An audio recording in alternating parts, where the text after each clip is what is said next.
Welcome to the Rusted Garden. We did sell our house. This is one of the contenders we're looking at. I wanted to give you a quick tour. This is an 1867 farmhouse. Let me give you a tour of the property. This is from the front of the property. Lots of space. I've been walking around seeing where the sun is at different parts of the day, and I'll be able to drop something in right here. But this is from the left front part of the yard. Let's go over to the side over there. The area from the front porch all the way out far to the left or straight ahead, you can see trees. That's the end of the property line over there. Got a road going across there, which I'm not crazy about, but it's not bad. It's not too busy. All this property along here is ours. Let me take you around the back. Around the side of the house. So it's about 2 acres. Goes all the way back to the trees right back there. You can see a couple of issues with dying trees. I don't know if you can tell, but behind those hollies is a tree that would have to come down. The little farmhouse straight ahead, that's somebody else's. I would love to have that on our property, but that's right about where the property line ends. Here's the backyard. This is from the back corner of the property. You can see where the garden beds will get dropped in. Different amounts of sunlight and shade in there, so I do recommend you go out to your property, see where the sun is at different times.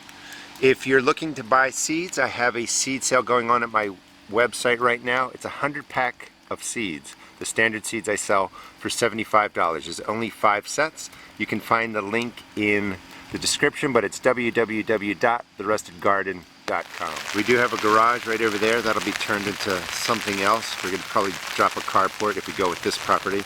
This tree has to come down. It's beautiful size, but it's dead. I've been looking for property that has large trees, you know, has some character. This wooded area would also be ours if we could decide to go with this property. And this is where the goat pen would actually go in, right into this space. Up to those stones would be the property line. This is the other side of the house. Let me take you up there. All along this line, this part of the property, and then this whole open space in here. So there's enough sunlight. I've been out here a couple of times looking to see where the sun is at 10 a.m., 12 p.m., and 2 p.m. And that's the backyard. So there's enough sun coming through here. Let me show you the other side of the home.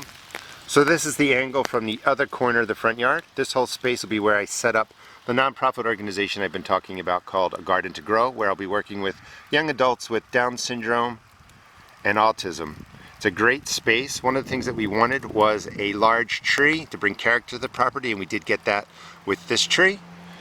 And let's go up to the orange decking there.